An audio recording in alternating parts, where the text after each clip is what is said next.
안녕하십니까. 한국에서 신학하기 네 번째 강의입니다.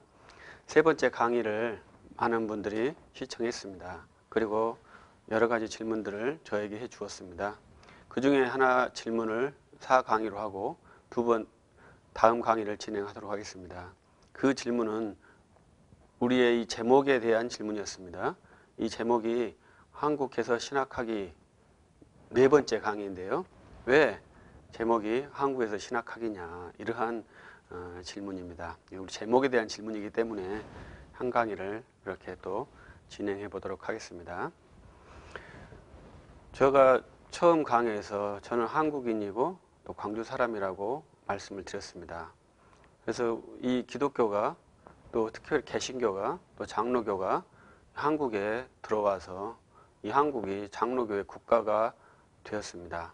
제가 어렸을 때 모든 기독교는 장로교인 줄 알았습니다. 그런데 이 장로교는 한국의 특수한 개신교였습니다. 세계 어느 국가에서도 장로교가 대세를 이룬 국가는 없습니다. 이 장로교의 출발지인 스코틀랜드도 지금은 장로교 국가로서의 면모를 갖지 못하고 있고요. 또 우리에게 복음을 전해줬던 미국의 많은 교회들도 장로교가 우세한 것이 아니고 침례교가 우세한 지역이었습니다. 그런데 이 한국 교회는 아주 독특하게 장로교회가 많은 분포를 가지는 그 구조를 갖고 있습니다. 그렇기 때문에 이 한국은 한국적인 특수 상황이 있다, 이러한 의도에서 이러한 제목을 했고요.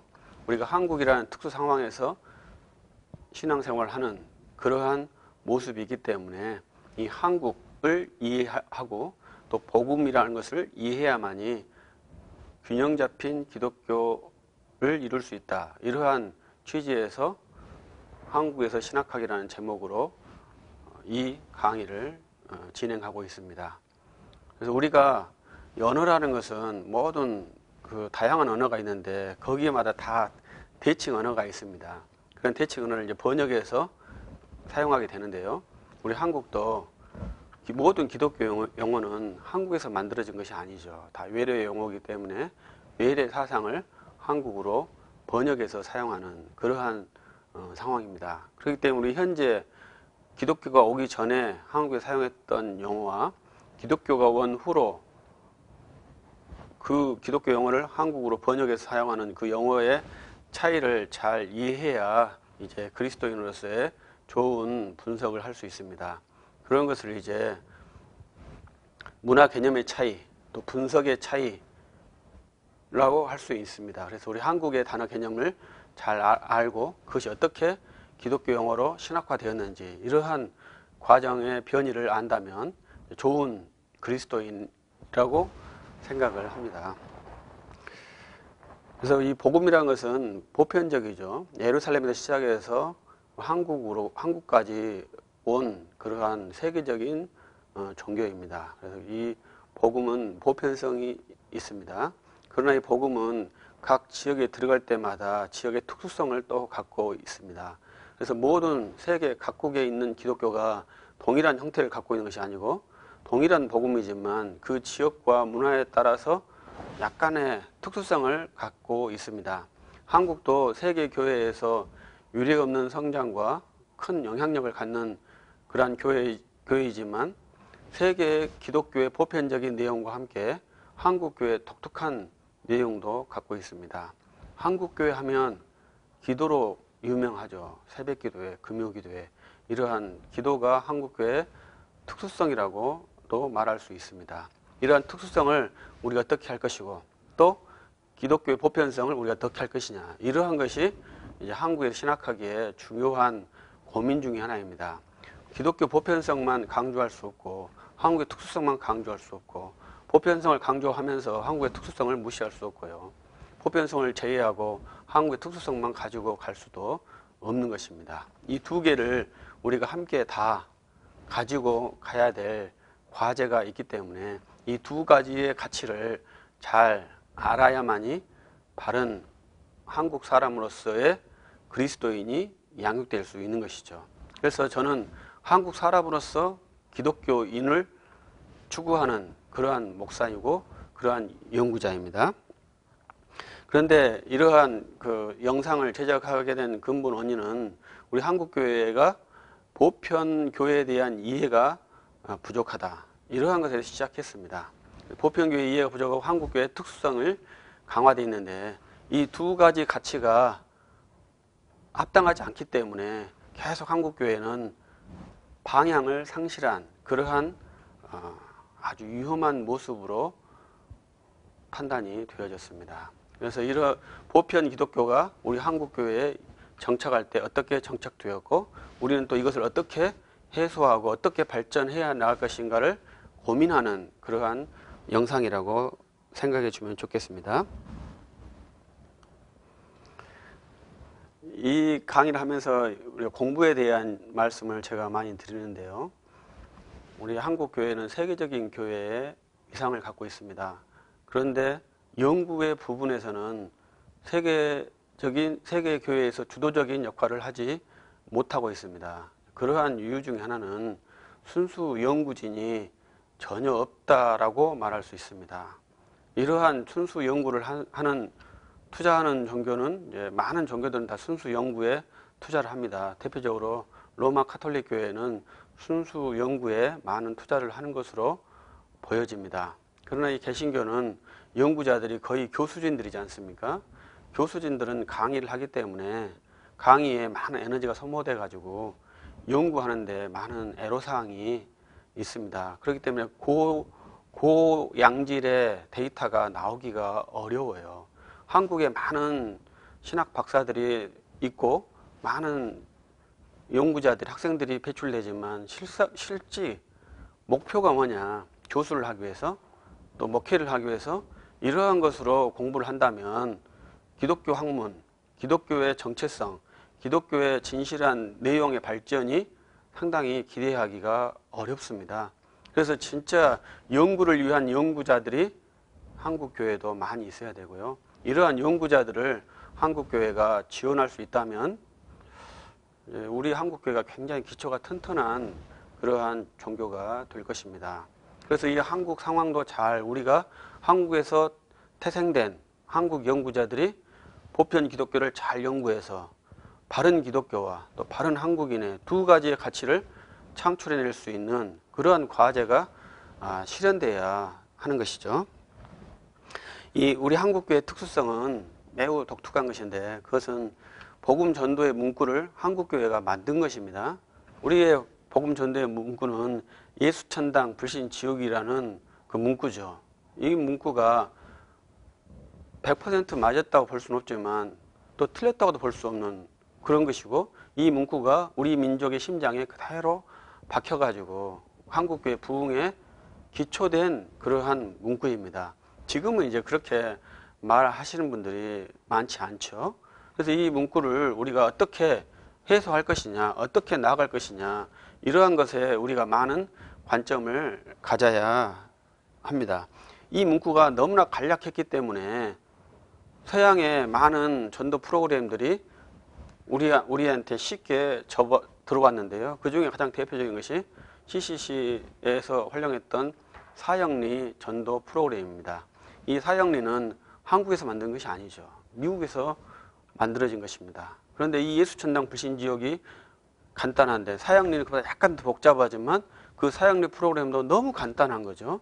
이 간단한 복음 전대 프로그램으로 60년대까지 70년대, 80년대, 90년대까지 한국교회가 그 복음의 가치를 가지고 왔습니다. 근데 이 예수천당 불신지옥은 저는 상당히 좋아하는 문구입니다. 사형리보다는 예수천당 불신지옥을 더 좋아합니다. 그런데 이 문제점은 아주 간단하다는 거죠. 간단하기 때문에 사람들이 받아들였을 때 깊은 생각을 하지 않는 그러한 맹점을 갖고 있습니다. 그래서 쉽게 빠른 속도로 의사전달을 하는 데는 굉장히 좋은 장점이 있지만 사고를 깊이 하는 그러한 훈련에는 맹점이 있습니다. 그래서 이 예수천당 불신지옥이라는 것은 내세지향적인 그러한 캐치프레이즈입니다. 그래서 한국교회가 이전에는 내세지향적인 그러한 교회였습니다. 예수를 잘 믿고 천국에 가자. 이러한 내세지향적인데 언젠가 한국교회는 내세지향적에서 현세지향적으로 바뀌었습니다. 더 이상 이제 교회에서 예수천당 불신지역이란 말이 사라졌다고도 봐야죠. 그것은 교회가 내세지향적에서 현세지향적으로 전환이 되었다는 것입니다. 그래서 한국교회는 현재는 제가 이렇게 면밀한 분석이 아닌 그러한 판단으로는 내세지향적인 설교가 아닌 현세지향적인 그러한 설교가 주종이라고 생각을 합니다. 그런데 이 현세지향적인 설교의 내용은 네 가지로 볼 수 있는데요. 첫 번째가 축복이고, 두 번째가 열광주의, 세 번째가 윤리주의, 네 번째가 정의주의입니다.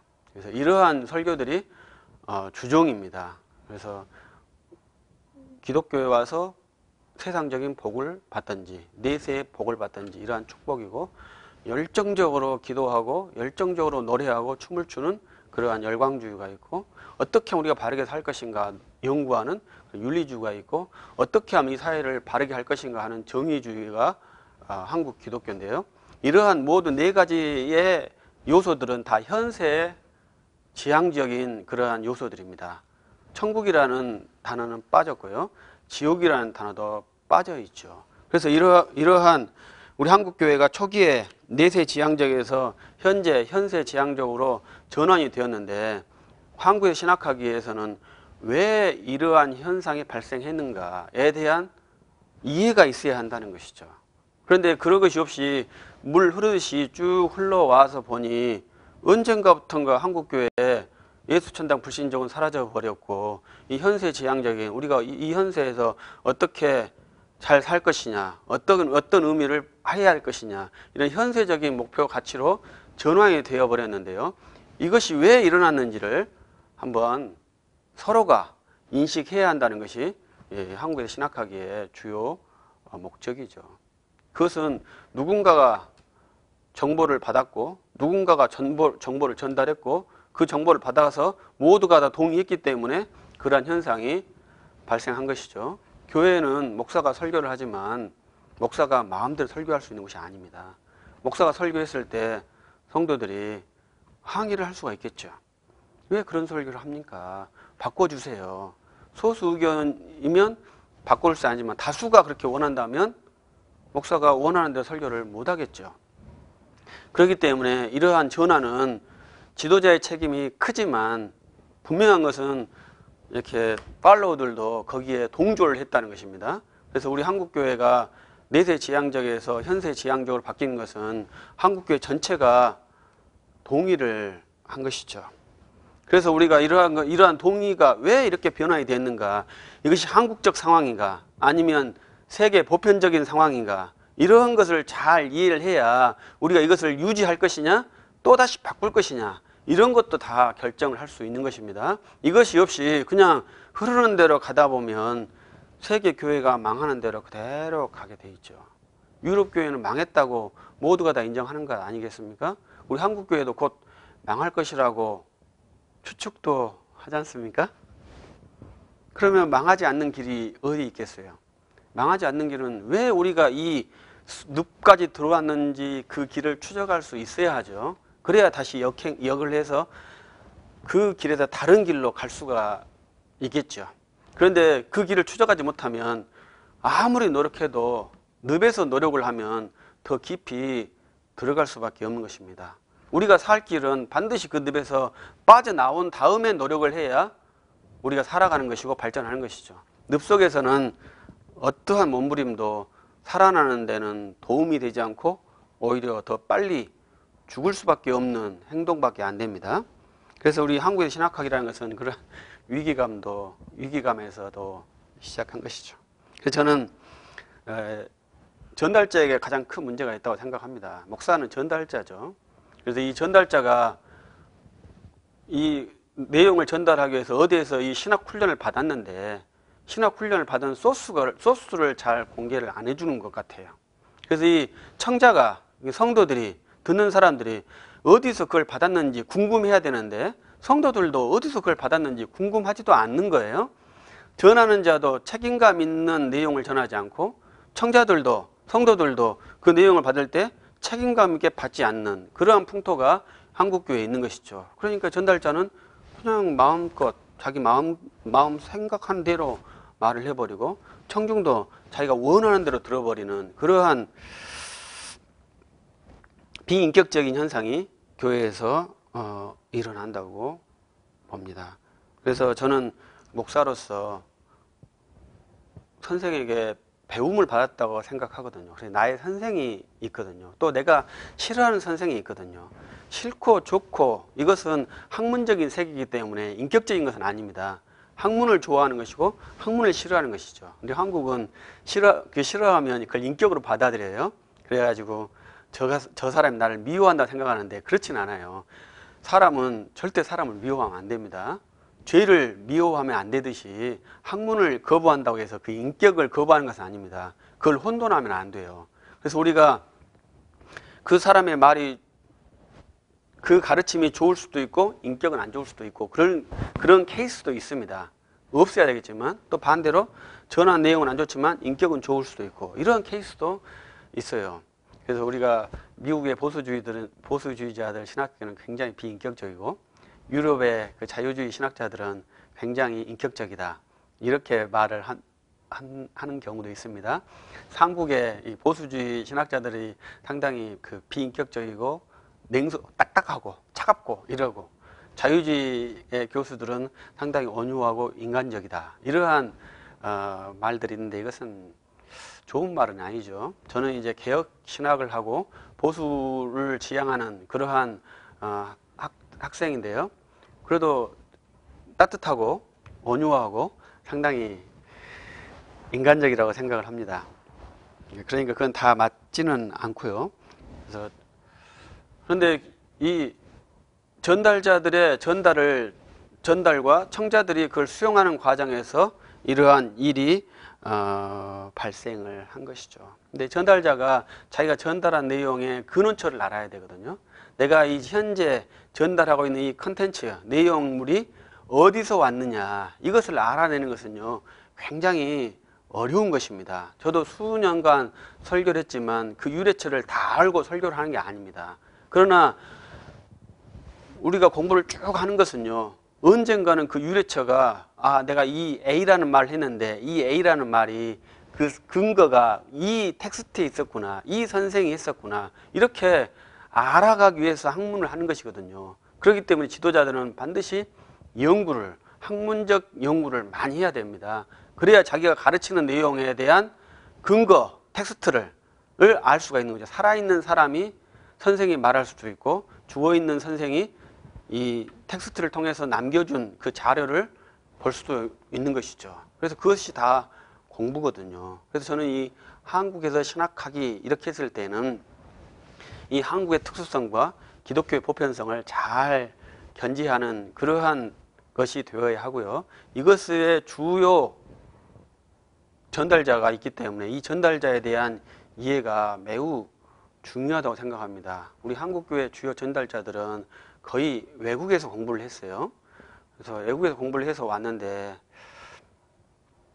이 전환하는 것은 우리 한국에서 자체에만 있었으면 예수천당 불신지역으로 계속 남아있었겠죠. 외국에서 공부하고 오신 분들이 이걸 전환시켜 준 것이라고 생각을 합니다. 그러면 이 외국에서 선생님들이 어떻게 자기에게 교육을 했고 그 선생의 가르침을 내가 어떻게 받았다라는 그 소스를 말해 주어야 듣는 이 학생의 입장으로서는 그것을 내가 수용할 것인지 거부할 것인지도 결정할 수 있을 것이라고 생각을 합니다.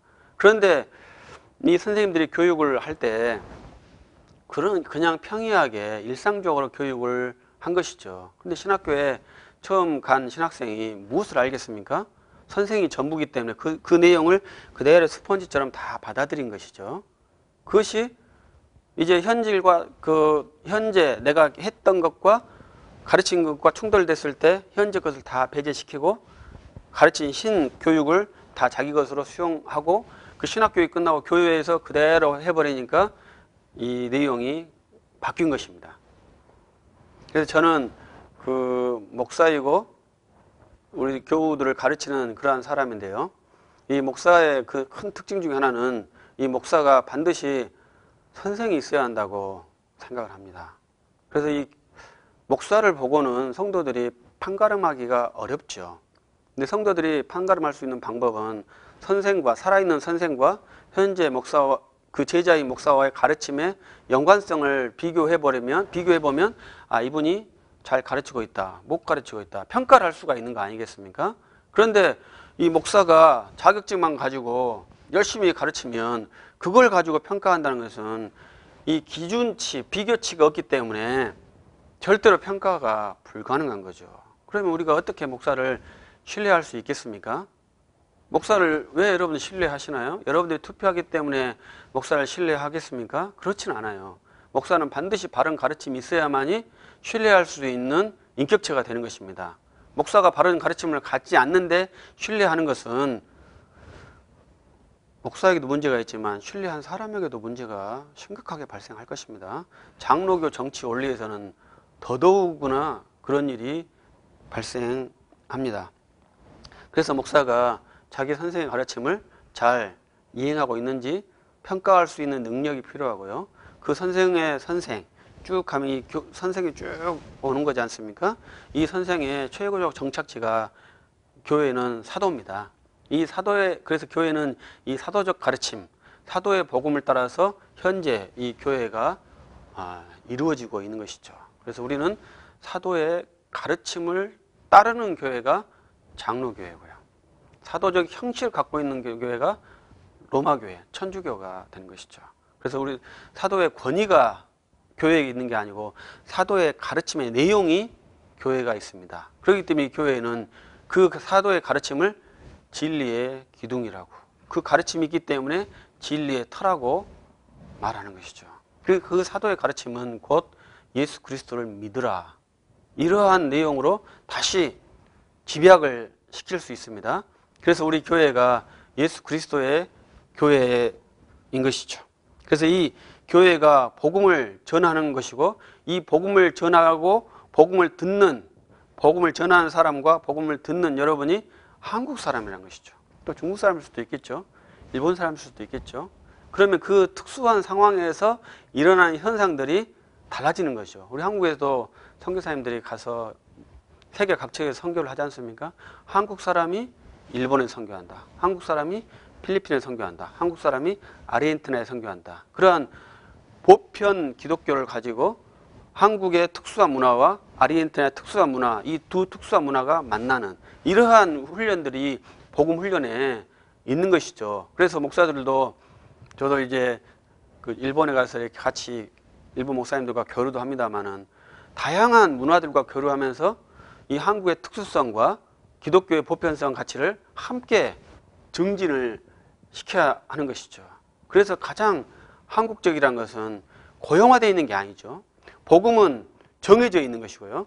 한국적이라는 것은 발전하는 것입니다. 그래서 이 두 개의 가치를 실현해 보는 것이 가장 큰 꿈입니다. 그래서 제가 한국 사람이고 또 광교 사람이고 또 이 예수를 믿는 사람이고, 이러한 가치들이 제 안에서 사라지지 않고 계속 활성화되면서 학문을 할 수 있다면 내가 나를 사랑할 수 있고, 내가 누구인지도 알 수 있고, 내가 여기에서 나서 여기에서 죽는 그러한 사람이고요. 또 선교사님들은 미국에서 태어났지만 한국에서 돌아가신 분들도 있죠. 그분들은 한국을 너무나 사랑했기 때문에 한국 땅에 묻히기를 바랬던 사람이죠. 미국 사람이지만 한국에 오셨고요. 미국에 선교사 하신 분들도 한국에 다 돌아가신 게 아니죠. 미국에 다시 죽은 사람도 있습니다. 그분들은 여전히 미국 사람으로서 한국을 사랑한 그러한 선교사님들이죠. 그런 것을 모두가 다 좋다, 나쁘다, 훌륭하다, 안 훌륭하다 이렇게 평가할 수 있는 건 아닙니다. 한국 사람이 있는 것은 가장 정상적이고요.